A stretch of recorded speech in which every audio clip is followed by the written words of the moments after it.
quick. So when we talk about, for example, if we talked about Tylenol, right? What is Tylenol really? Nobody knows? Acetaminophen, right. So we talk about Tylenol, it's really acetaminophen. What happens because the C-leg was the first microprocessor knee out there? A lot of places when they get a microprocessor knee, they just say, oh, they've got a C-leg. When in reality, here's a C-leg, hold that one up, Pete, that's a microprocessor knee, okay? So when you go out there, you'll be able to identify C-leg. This one's really easy to identify because it says C-leg on the side, okay, kind of cool. But when you say you got to watch if somebody says they have a C-leg, you might want to go in there and check it. And usually now the terminology is MPK or NMPK. MPK, microprocessor knee, and MPK, non-microprocessor knee. But if you would go into place and you would see somebody like this, would you be able to identify the difference between a C-leg and a genium? There are questions on this too, by the way. Okay, so these are both made by Autobach. They're both brown cased. This one you can see is has more girth to it. Okay, so this is a higher end knee. The C-leg will have 3 computer modules and 1 gyroscope, and Genium will have 5 computer modules and 2 gyroscopes, so it reacts quicker. And when we get to the stairs component a little bit, you'll see what the Genium does differently than the C-leg.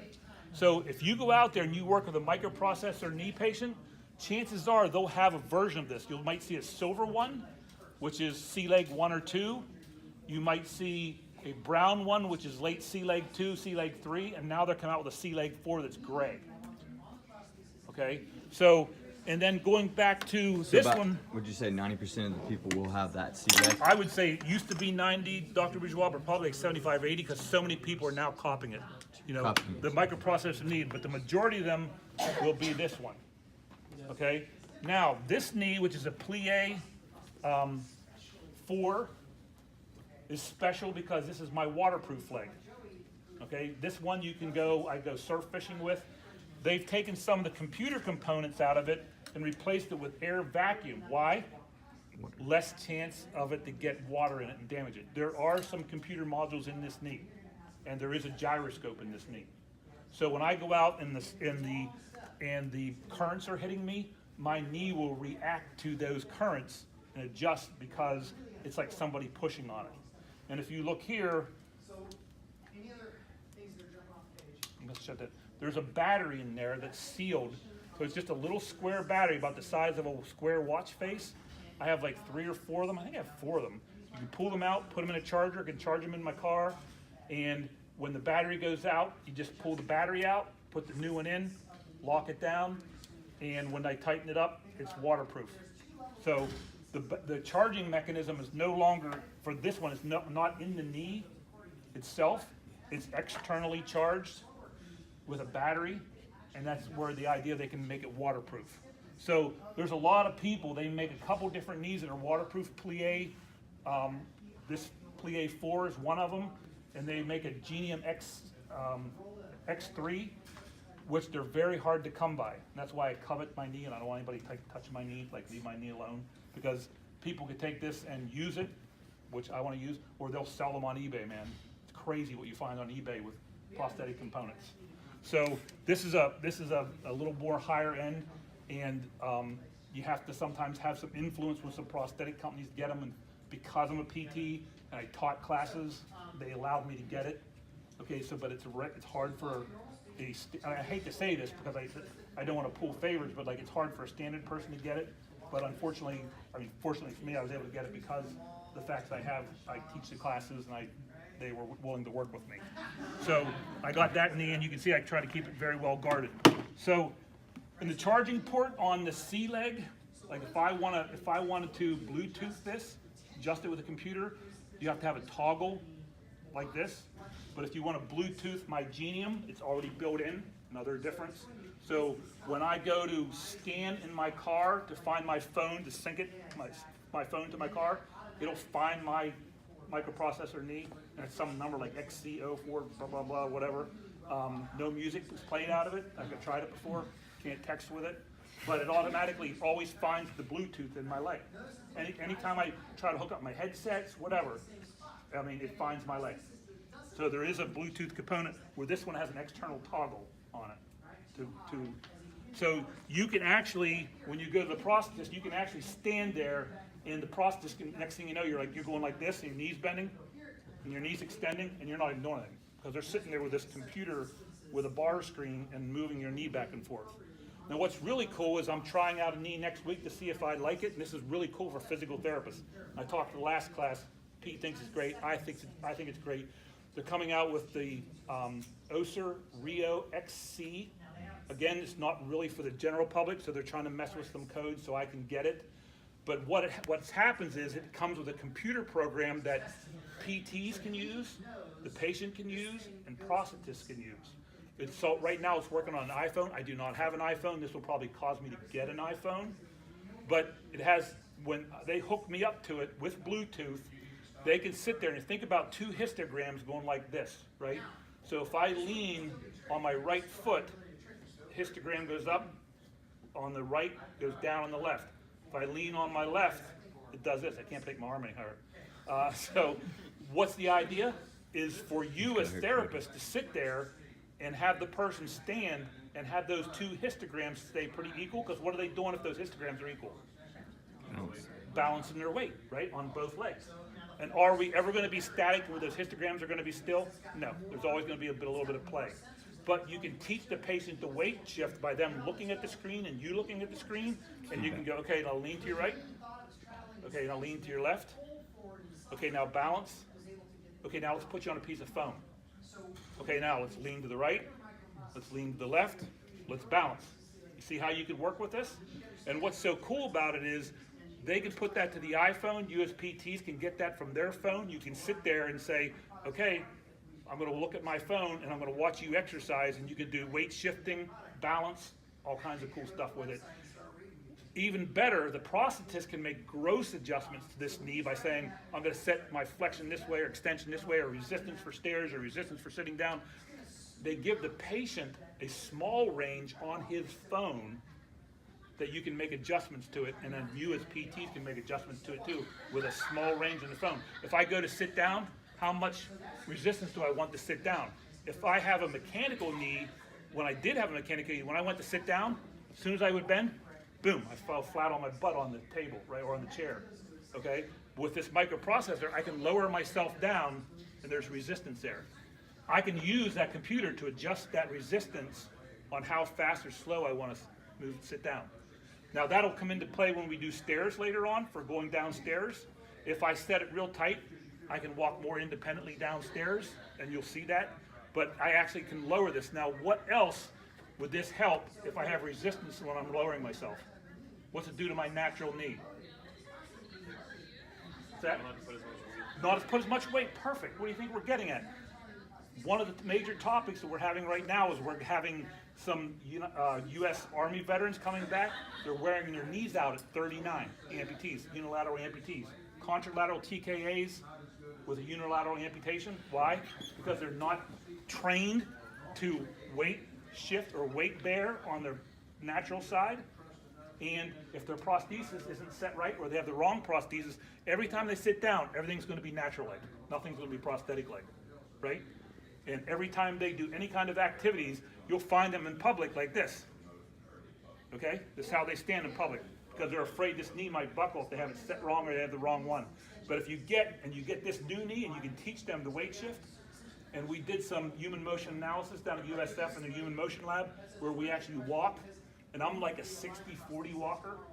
I used to be until I hurt myself, but 60-40, like 60% of my weight's on my natural, 40%, and we were actually doing some training and trying to get me to be more 50-50, and we actually did have an above knee amputee with like 55-45, which is really, really good, and that's what you're going. But most of the time they're 80-20, 80% natural leg, 20% prosthetic leg. So 10 years down the road, what do you think's happening to their natural hip and natural knee? Osteoarthritis. And you know how many case studies there are out there on that topic? 0.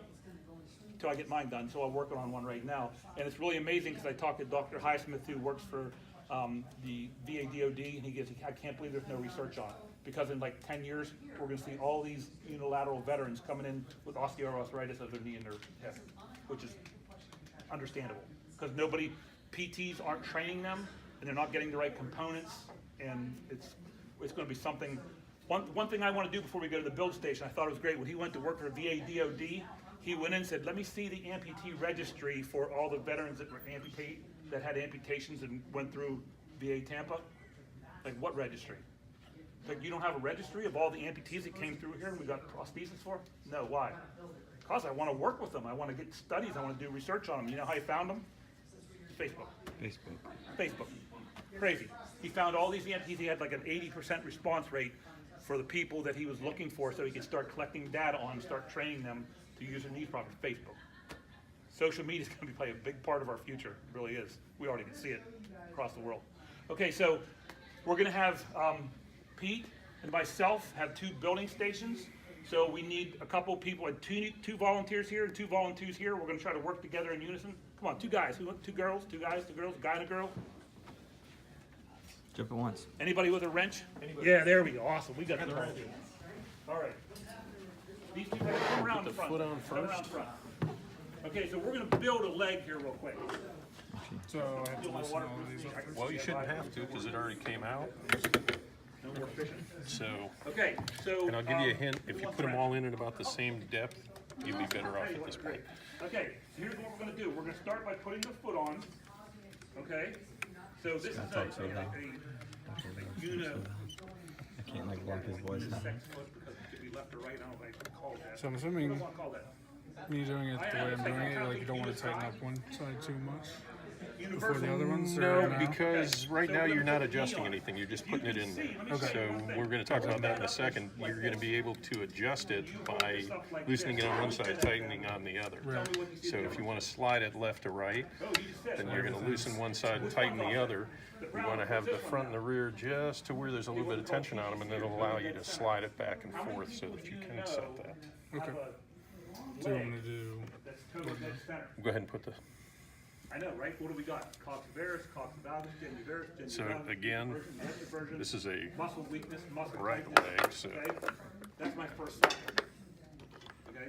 That first socket. the same they thing, gave me a knee if like you start this, off with them every all at time I about went the over same 20 distance, degrees, then and they gave me you a don't have it foot like adjusted this. in any one No, direction. is there any carbon fiber in it? No. No carbon fiber in it. So what happens when you go for heel strength foot slam? Boom, boom, boom, boom. Okay, so you can see the difference between the adapter plates for this. So since this is lighter, we're going to go with this one because I like this more to have better form. This is one of my old sockets as well. But this was my first socket. Total dead center. With a leg, with a size 12 foot, I wear a size 15 shoe and a low profile foot that has no Okay, turn on. so if you wanted to move it laterally, Okay, the so we foot, got the foot, and you're we're gonna gonna take that, bolt the knee on first. loosen the front This and is the my back. first microprocessor knee. Let's put this socket Just down. slightly. So how you gonna tighten that up? You What just guys gonna break do? it, it's probably You gonna just do- enough. What's your name? Rachel. Rachel. R-A-C-H-E-L? Okay. So, And then- see these 4 screws? I see them like R-A. So You're gonna I'm gonna back one of them off, and then So you'll we're see gonna it take- shift in and the once other you work direction. around, put the knee on- You're gonna So put the knee if I on want top to move of it the later, I gotta. You gotta On back loosen that one that. off and then You're gonna tighten work the your way opposite around, side. just tighten up the 4 screws. How much do you? That's gonna create an inversion Correct. I like that word. at the ankle. So this is a right leg, So how far am I and going? what that's gonna do is gonna kick the heel into Correct. So if you keep going, you can, bring that one back as much as you I can. have one in my nightstand. Okay, so now when you bring the other one, you're gonna see it's gonna keep shifting it. 4mm wrench. Give the Look guy at a that. 4mm Boom. wrench. You see it sliding so across. it makes it kick into. Now it's an Wrench inversion the other way moment. and use it goes quicker. So if you want to go the other way, Back this one. yep, back you that one back off. that side you can out. Shift the opposite. Hey, we're gonna learn some cool things about this now. Once you get that foot tightened up, get the socket on there. And you gotta, count your turns. It's gotta be pretty dang precise. Okay, good, Rachel. Now, want you to hold So now that you can socket see on there, that, Rachel, and tighten up the See bolt that on the both going socket. back the other way? It's tucking back. And that puts it into a Why process get paid $100? valgus, puts it into that eversion. You do that? You don't do that, right? Well, I don't know, you don't look so sure. So you can do the same thing at the top. $100,000. They're worth, I tell you what, if process make $100,000, they're worth Ooh, bless you. Same story would happen if you wanted to go, plantar flexion, dorsiflexion down here. You would, tighten up the front, loosen up the back, then put them into more dorsiflexion, and then vice versa. Adjust the prosthetic component. Okay, when you tighten up But you gotta loosen before you tighten. component's going to come towards. So which way are you going with this one? Yep. Wrong way. Okay, The wrong way. That's the way. If you're tightening that, it's gonna kick the bottom this way. That's gonna So go. Alex, we just get done saying if we tighten the prosthetic Look at that. screw, Look at that the angle. component's going to Okay, come towards it. now there's one more. If you back that off, Right, because a different person has different adjustments. So, if I you want can to now abduct take the this whole leg, thing I want to abduct this leg, so I want my leg to and go this rotate way. it to pronate or Whatever screw I tighten, it's so gonna that you come can towards bring it. that in. Which screw am I going to tighten, medial or lateral? Obviously, when it's attached, you can see it a lot better. So if I But tell her to tighten that up one turn, how can she? so that'll allow you to set it wherever you Now need you to. lose the other side. There's one So it's little pretty trick incredible to it. with Because 9 of the screws, way you can this set is the made, thing. if you have this clamp A lot of anterior adjustment posterior in it. real tight, you've got And then you got the height bar right here, right? Right. This will go. So you can adjust the height of it there. Just go ahead and loosen up the posterior. It doesn't matter if it's anterior or posterior, because we're moving medial and lateral. I think I need a bigger. Okay, so here's Oh what I yeah, want that's you a to do. 6. Yep. Alex, I want you to hold that. Well, first off, loosen Are this they up 2 whole turns with the wrench. Typically a different size, or are they typically all the same size? Typically, you got 5 and 6 on them, depending on and how much 6. strength that they're trying to. So you need a 5 millimeter And a 6 then millimeter. 6. Typically you need a 5 and a 6. That's why everyone carries around a 5 millimeter in their pocket. That's why Scott's carrying around that 4, 5, and 6, the triangle. That's actually for a bicycle. It's a bicycle. Yeah. It's a bicycle wrench. Yeah, I noticed that. But Okay. all right. Somebody else? On that wrench, you can rotate. So Alex, let's go back here. So your abducting leg, we're gonna over exaggerate just so you can see it. Look at the foot. Okay, so it's not just one change you're gonna make when you're a prosthetist. Okay, it's gonna be multiple changes. So you have an angular change at the knee, and of course we're over exaggerating here. So I gotta then if it pronates his foot, what do I gotta do to the foot? Supinate it. You should be more vocal if you know all the answers. Okay, so you got to get down here. Now we're not going to do it. You're going to get down here and supinate the foot. Okay, so if you're going to supinate the foot, which screw are you going to tighten? Okay, so it's like this. You're going to supinate the foot. You want the prosthetic component to come towards it. So which screw is that? You said it, medial, right?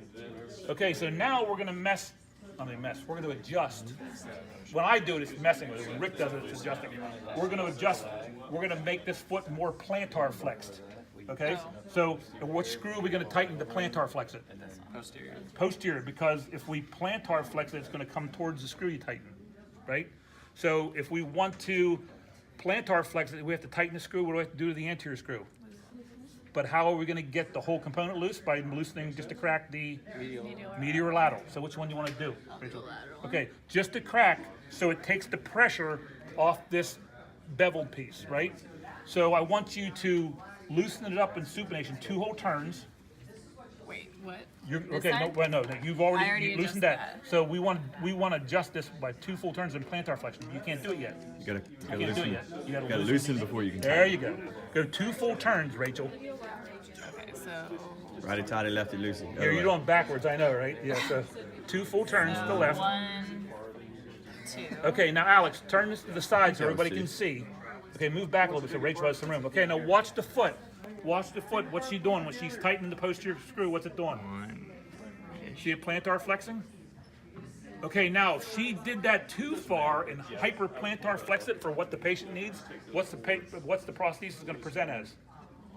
Too long, right? Gait deviations could be vaulting, could be hip hiking, right? Abduction. And also, you did the thing. What could happen to the patient? Toe drag. Okay, so if you don't have phantom sensation, you don't know where your foot is in space. You have too much plantar flexion. You drag the foot. The next thing you know, you go to walk. You think your foot's up there with you, and it isn't.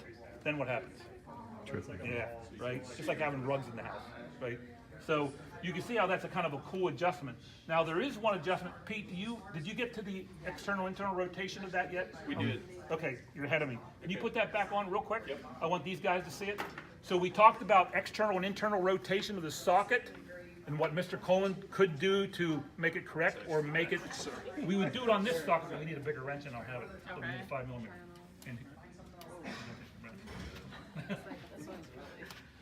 Okay, so she's loosening up a screw that's right here on this socket. You see this screw right here? Okay. When she does, this is your adjustment screw for, oh, she's still putting the knee back on? Yep. Okay. This is your adjustment screw so you can take the socket and internally and externally rotate it. Except this one's a 5mm, and I don't have a 5mm, but theirs is the 4mm, which is more standard. So if you need to externally, internally rotate the socket, she's doing it over there. So you guys want to watch how she's loosening up that screw? Oh, it was fours. All of those over there were fours. Yeah, they're all fours. Yeah. So we said fives while ago. This is four. This one's five. backwards. See how? Do you see how he can internally and externally? He's really going crazy with it, but you can adjust the rotational component on there. So on these legs, you got a rotational component. You've got flexion and extension, ab and adduction, pronation, supination, plantar flexion, dorsiflexion. You see how all of that goes into getting the right fit for that. So I'm glad you have that socket back there. You want to bring that socket up to me? You want to show this real quick? This is one of the newer things you're going to see out there. Unlike mine, the one socket that I have is the newest thing they have out there. This is what you're seeing. If you think about this, and I lose limb volume. Hold that up so it doesn't fall down. I lose limb volume during the day. I lost some weight. How am I going to fill this up? Socks. There you go. We have that sheet, socks. Have you seen the resources yet? On the BOA system, which is the newest system out there, instead of using socks, you can tap this in, and it takes the flexible inner liner and compresses it. So let's say you go out to eat at night and you have Chinese food, there's all kinds of sodium right in it, and you just take this out, you can loosen it up.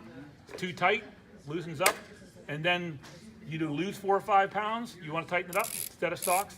This is the BOA system. Whereas mine is, mine is this system right here. If you want to hold that up for me, Rachel, you can put that, just make sure everybody can see it. Like on mine, I can loosen it up, and if I want to tighten it up, you can just ratchet it tight. This one, again, if you would take this socket, mine has the bars in it. This is actually split at the top so you can compress it together. Kind of like this. You see how this has a component here, a component here, and a component here? If it wasn't split, it wouldn't allow you to tighten that up, right? Mm-hmm. If it was one solid piece, you can't tighten that up. But if it's separate pieces, you can tighten it up. So mine has 4 struts. Can we see yours? Yeah. Yeah, you can see mine has 4 struts, and this one only has 3. I have a bad habit. My dad used to carry money in his pocket with a money clip. So you can see, I don't know if you can see it or not, mine has 4 straps. 4, what did I just say? Struts, yes. Now, Pete and I were working on this yesterday. Look at the top, look at this. This is what's at the top of my socket right there. You know when it gets set, socket bourgeois. Would you rather have that against your skin, or where's that, hold that up, Alex? So you got neoprene. Yeah, or which one would you rather have rub it against your skin? Like the look on your face is what Pete and I felt yesterday. You're like, what the heck is going on? Why are they not putting that on the top of these sockets? Reimbursement, codes for it. But when I walk all day, I can put my leg on at 6 o'clock in the morning, which I did this morning. I'll probably take it off 11 o'clock at night. When I had this socket, you have carbon fiber just digging into your skin all day. And you end up with callous skin around there. Who would not want that on their leg? That's one of the things we're going to work on. It's one of the things I have that's made this socket so comfortable. Is I know I can get up that far. I've got the neoprene the whole way around, so it doesn't dig into my skin. And then the ratchet system to tighten it up. And then you have the freedom with the 4 struts right here, which makes it hugely successful for comfort. And I told Pete, and I've told a couple people, I save an hour a day on donning and doffing this. And I used to get up in the morning and put a house leg on, which was a temporary leg that you just get up and make coffee, eat breakfast, get a shower. Now I can shower at night, put this on at 6 o'clock in the morning, wear it to 11 o'clock at night, and never have to add socks, never have to, I can literally take this off and on in 10, 15 seconds. And what was so long about the other one? Because what happens is I had this hard shell socket. If I lost volume up here, I would take a piece of rubber from an old liner and cut it and put it on my other liner to take up space. And then later in that day, if it shrunk down, I'd have to take my leg off, take that piece of rubber off. Okay, so there was constantly fluid adjustments. 68%, I looked this up for my dissertation, 68% of the amputees wear their prosthetic leg less than 4 to 6 hours a day. You know why? Prosthetic comfort. Prosthetic comfort. Who wants to walk on this 12, 14 hours a day and have that dig into your skin, and you can't tighten and loosen it, or knowing you're there 2 o'clock in the afternoon, you have nothing to do the rest of the day, and you need to add socks or you need to add rubber liners, so you take the leg off and think, screw it, I'm just going to leave it off the rest of the day. Prosthetic comfort is the #1 reason. So when you think about it, it's 11 o'clock and it's lunchtime. That's what we think about. But we'll talk a little bit more about this after lunch.